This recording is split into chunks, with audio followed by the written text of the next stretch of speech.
Hi, this is Melissa from Under the Radar, where we tell the stories of awesome individuals and what makes them so awesome. In this interview, I sat down with actor, poet, and teacher Joe P. We discussed his youth poetry slam, Disturbing the Peace, the ups and downs of his career, and what makes him unique as an artist. I hope you enjoy our conversation, and to see the full interview, go to www.undertheradar.com. Peace and thank you. Snap, everybody snap. Let me see you snap. Snap harder than that. To me, I got soft thumb. It's okay. Just try to snap as hard as you can. If you like the poem past snapping, and it's really, oh, this is real good, I really do like this, then we clap. Let me hear a little sitcom clap, clap. Some of y'all been to church. People that ain't been to church don't know what that means. They like, okay,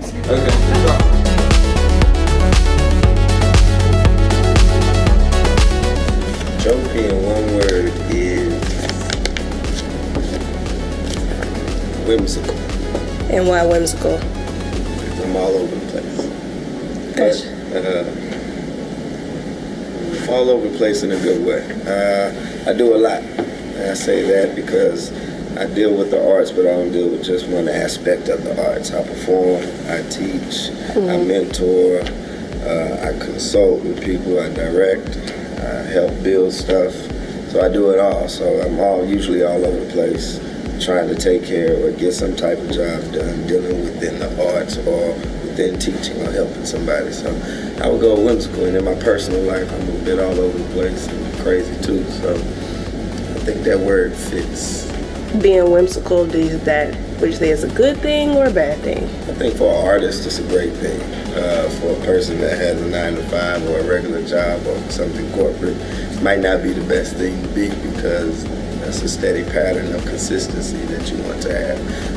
We ask for the same consistency in the arts too, but we ask consistency within your imagination and with the ability to go places that you haven't been before or to become things that you never thought you'd become. So I would say that term, or passionate.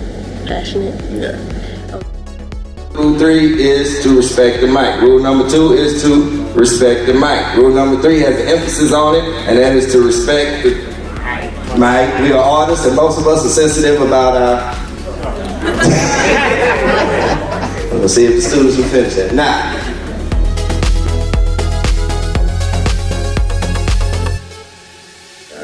working with all these students at all the different schools, and to see which schools took, which schools didn't take the lesson plans that I was given, and which ones brought it. When we all brought them together to shine on that one platform at the end of each semester. So when I stopped working at the Alley, I wanted to keep that going because I still had all these relationships that I built with certain students and the schools that I've worked at. So that's why I started my company, Acting Up Studios, just so I can create and do things all on my own in a curriculum and on the basis of how I wanted to do things, and not under the watchful eye of all the theaters that I've worked for. Not to say that they were bad, but I just had a formula in my head that maybe didn't match up with what the goal that they were trying to reach. So I made my company and set up my own goals, and the first thing I wanted to do with my company is keep that production going of having that end of the semester, end of the year slam thing that I was doing for the students, not only for me, but for the city, so the city could have that type of youth event. And something that consistently happens each year, every year, where you can see a platform of new and up-and-coming talent or new and up-and-coming poets that are about to hit the scene or are about to hit the city as adults or college students in just a few years. So it's also a chance for me to give back. There's so many people that have given me different opportunities to shine, which has helped me go to different levels in my own career. So I always felt that I wanted to be that if I ever got a chance to open any doors for any people or to give back anything that I've learned or I've been taught, and that's what I wanted to try to do with this. You know who come here, right? Miss T? Yes, sir. How you doing? I'm good. How you doing? All right. So yeah. So that's why I did Disturbing the Peace. I wanted a platform just for the students so they can have something that they can call their own, something that they want to attend and nothing that their parents are forcing them to go to, but an event that they enjoy that inspires other young people that have never done poetry before to try to do poetry and to introduce them to the theater and the arts. That's why we partnered up with the ensemble, so we can also give the students a sense of one of the most historical theaters we have here. Because I was bringing students to the Alley, which is also a historical theater in the city, but I wanted them to see the other side too, which is African American historical theater, which is the ensemble theater. So many students that I work with, because I deal with all ethnicities and colors and races, some of them have never stepped foot in here. So this is their one time to perform here. And for those students that do know about this place, they grew up coming here. So it's that one time that they get to perform at the ensemble, on the ensemble stage. So that's why that partnership was a great thing, working with them. And I've been here my whole career too, as far as the ensemble giving me my start. That night we fell asleep together. But when I woke up in the morning, you were gone. In the morning, every time I wake up, you're always gone. You're never there to see the headache. You're never there to watch the deleted scenes from the night before. You're never there to see the footage erased. You're only there for the fun times and you disappear on the come down. My dear addiction.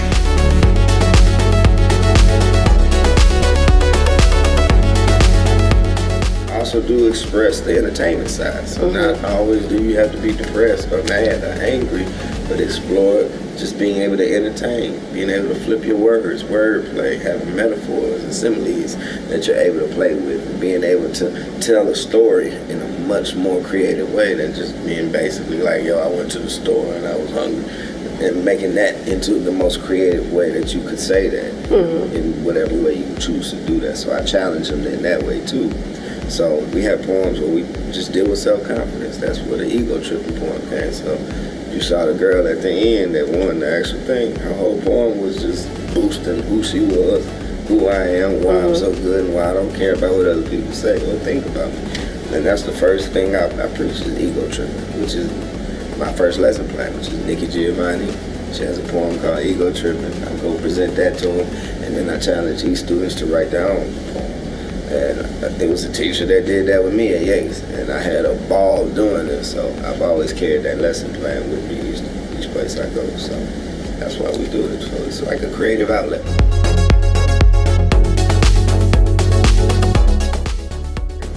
One, I want them to take away the basic artistic techniques to performing. A lot of poets can write, not a lot of poets can perform.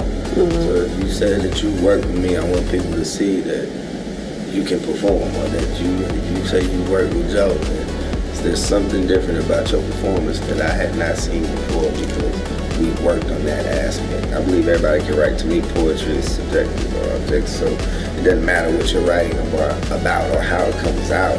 Yeah, you can write some whack stuff, but 9 times out of 10, people are going to listen to what you write if you perform it well. It could be trash, whatever you're talking about, but if I perform trash beautifully, then people are at least going to listen to the end. They might say at the end, man, you talked about trash, but It was really beautiful. talked about trash, Yeah. you know?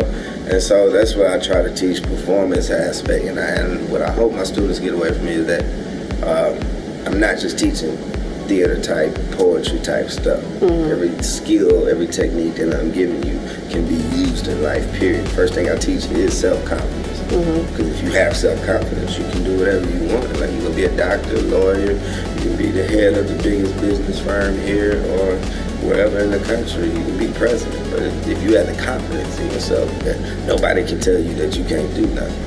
And a lot of people don't have the confidence. A lot of students, when I ask who has high self-esteem, I get probably 2 hands each time I ask that question. Because a lot of kids think very lowly of themselves. So I build confidence, and within that, I can instill different things that they'll be able to take and go on. So if I'm challenging them to find a consistent routine of being able to memorize and perform something, you can use that in whatever you do in life. If you have a test to get your master's degree, you now know how to consistently go home and study something and present it back out, or regurgitate it back out into the world, because you've learned that technique in what you do and what you did.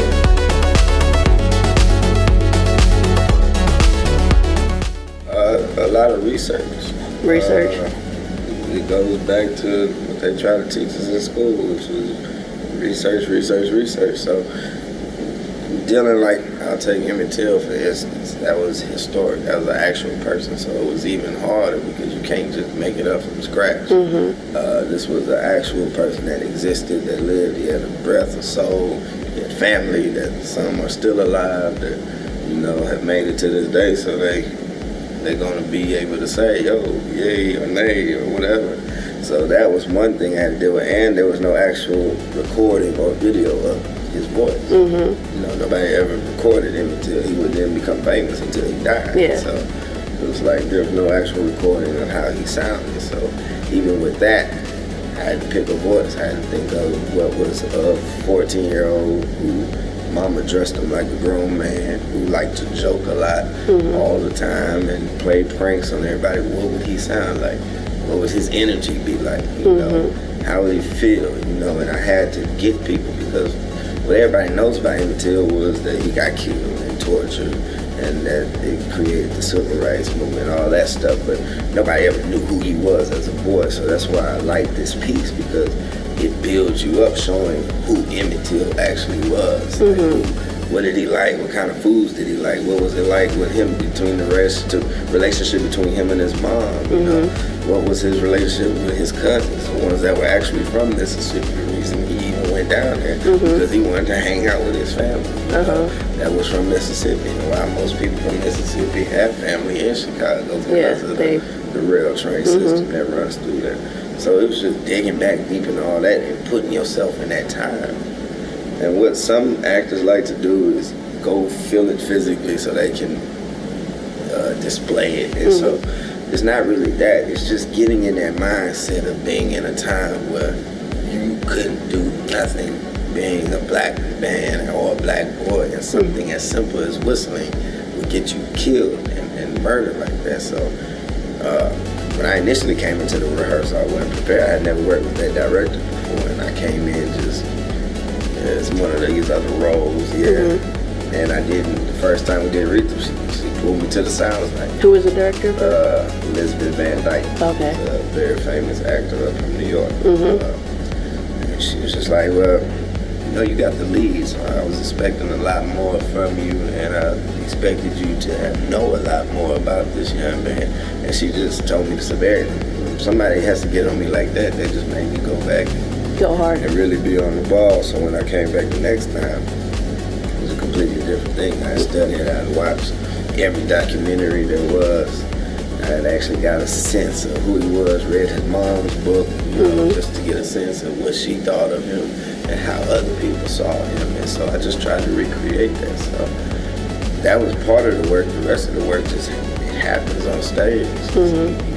Once you get in the moment. And you step outside of yourself and you become a 14-year-old boy. So even from my movements to the way I was always smiling, to I was always up and moving. My chest was sticking out because he was such a cocky young man. And he loved to look dapper because his mom always taught him that, you know, to always be Sunday fresh, even on Saturday. He was that one kid. So when I had all that information, it just made it easy to step into that role, because some of it was me already.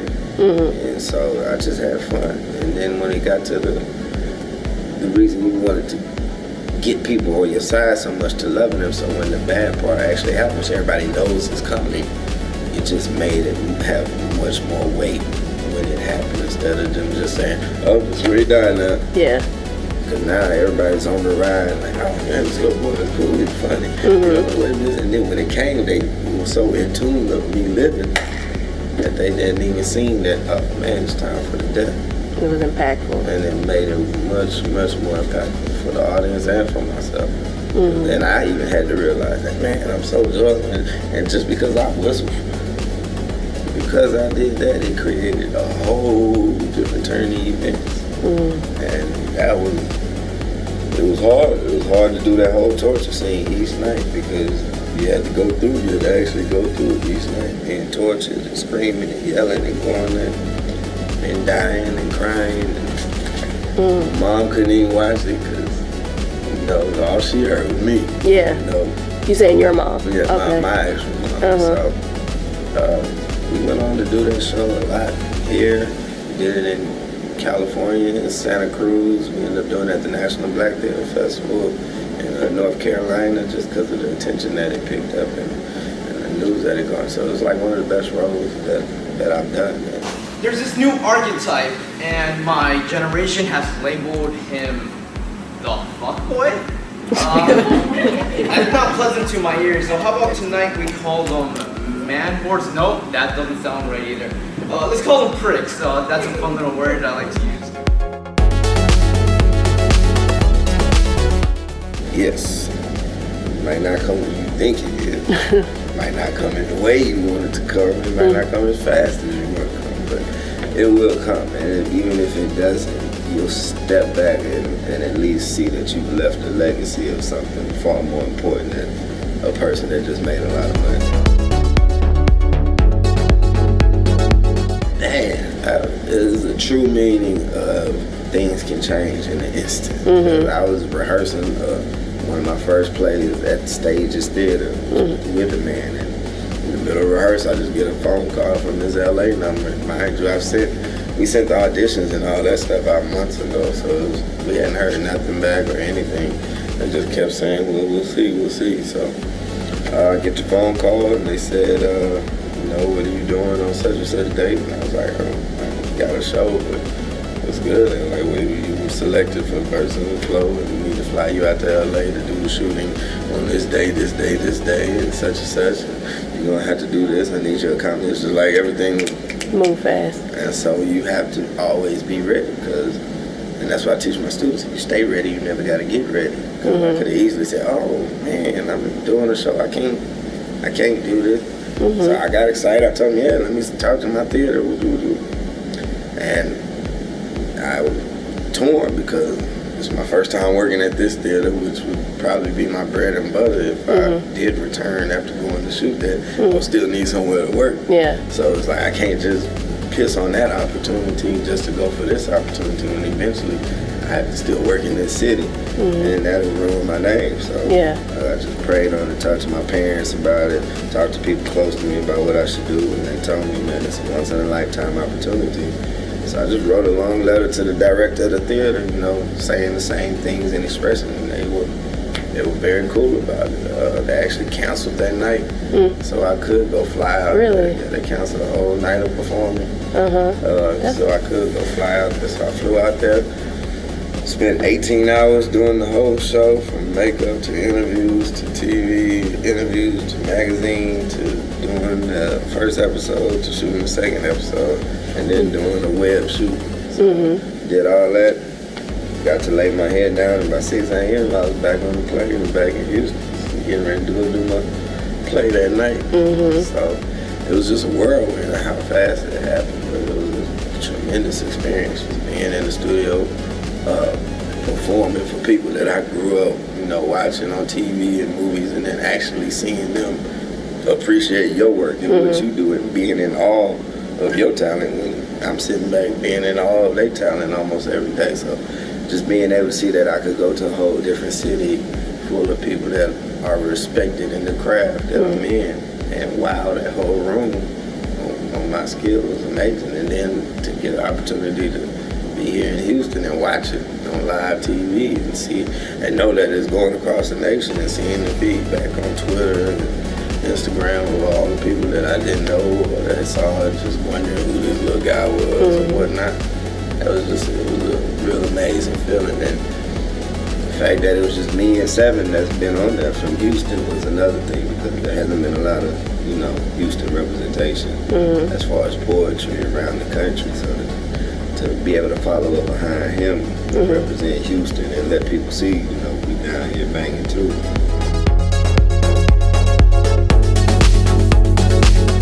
Seven basically showed me that there was a business to this side. I was such an artist, such an artsy guy, that I go perform for whatever I do for the love, and So when I met Seven, because we had already been hearing about each other, because every time I perform, people would think I was him. And then as I start performing more, people start calling him up, like, yo, this dude named Joe, he look just like you, or y'all look alike, or y'all sound alike, or whatever. So we finally met.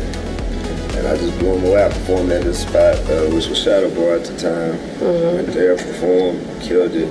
just kept coming consistently and just hanging around, sticking around. So he just started taking me up under his wing. And it was one night he was sitting in his car and he sold me a check for like $8,500. I said, man, this was like 15 minutes worth of work, 2 poems. He was like, this is what I'm talking about.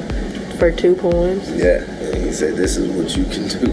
And it was from then on that I started setting my worth and realizing, you know, if you have a commodity or something that people want, you need to price it in that type of fashion. I was going around frustrating myself doing all this free stuff and just performing. But I was being depressed by the time I went home because I had no money. So he just showed me how to market myself and turn this into an actual business and an actual brand that I could take to different companies and corporations and actually sell that to them, my art, you know, and not just be out here just performing all wild and loosey. So it's like a big brother to me. And I've taken over all the duties that he's done at the Poetry Spot, so it's freed him up to go on and open other doors as far as touring with the different comedy shows now and performing in other places nationally. So while he's opening them doors, we can still hold it down here and create that same platform of discovering most poets. I've been doing this like 8 years now. Yeah. Like 8 years ago, I walked in the Shadow Bar and did my thing, and we here. I'm hosting every night and doing that stuff. So I just wanted to say some stuff. I didn't know it would turn into all this, but just being under him and DJ Superstar and all the other older people that are like a few years older than me, watching their growth, it's helped me. So I'm not just hanging around people my age and under. I'm actually dealing with elders that have been there, done that before, and to a place where I want to eventually get to. So I can not make some of them same mistakes and take a better path. In my high school, we sell supply lifestyle. In my high school, we live day by day, grade by grade. In my high school, we fight for a future. In my high school, people never left the city, let alone see the other part of town. In my high school, kids walk through these gates and become ghosts. And at the end of the day, they leave with a little less soul than they came with. In my high school, people purge school spirit as if it was a demon, waiting to trap them on campus forever. In my high school, people with pride as prejudice, and education as faraway future. So far that a lot drop out by their junior year. In my high school, they view dreams as dramatization. So when I tell them I hope for a better future, they tell me to stop playing. In my high school, these seeds never sprout. You see, I'm an artist, and I see life through different eyes than most. And I don't mean to brag or boast, but having this type of power keeps a dude like me in more trouble than the character Ghost. See, I'm a host in every sense of the word. Outsiders be wondering why people pay me what they pay me. I tell them cause it's like fine dining the way that this art gets served. You see, I take my time with each piece that I create. I dig deep inside myself to write, because to me that shallow stuff is fake. You see, I'm an old soul with the look and the energy of a young cat. I get bored with uninspiring poems and whack raps. Artists out here prostituting they art for $40 and some hand claps. And see, now we got promoters who aren't even artists out here taking the art out of the artist's hand, offering them money and offering them exposure instead of money while collecting hundreds of dollars from their fans. See, man, now that I said that, so people gonna be mad at me. And instead of they directing them attention to them that's doing them and they art wrong, they gonna rather be lazy and hate on Joe P. And see, that's a shame, because from day one that I stepped on this stage, I told the public that I don't do this for no fortune or fame. I told y'all I do this cause it was the only productive way that I had to release my pain. For all the people's lives I've opened and the countless numbers of young lives that I've changed. You see, I don't do this art to be a part of a clique or a gang, nor do I do it to get chicks and run gang. You see, I am an artist. I pour my heart out onto every page. Being vulnerable is part of the process, but it makes for a great delivery when performing on stage. You see, I didn't choose to be an artist. This gift chose me. You see, I wish I could have been passionate about a 9 to 5 or actually use my Clark Atlanta University degree. But see, this is my birthright. I've wrestled with God like Jacob all through the night, asking him to bless me with a different gift, show me a different light. But after going through all these circles in my life, I always end up back in the same place, standing on this stage, staring at your face. You see, this is my safe place. My notebook is my shoulder to cry on, my listening ear, the place where I release all my fears. If my hand is the instrument that creates the pieces, well, I guess that means that the ink is my tears. So don't ask me why I take this stage so serious. Don't ask me why I challenge other artists to raise the bar. Don't ask me why I haven't compromised my art to make a bunch of money or become a star.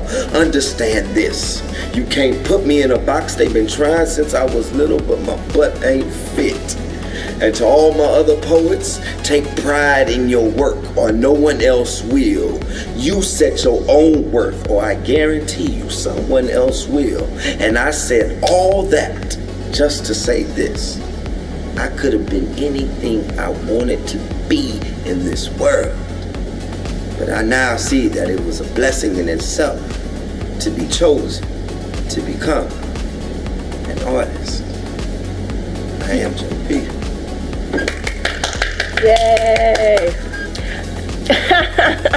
Well, okay, Joe P, graduate of Jack Yates, Clark Atlanta University. Where can Acting Up Studios, Ensemble Theater, Alley Theater, Status Theater. I am Joe P. Instagram and Twitter and everything. And Black Box. Don't forget Black Black Box Theater. Holla at my boy KB, my partner in crime. We got something coming soon.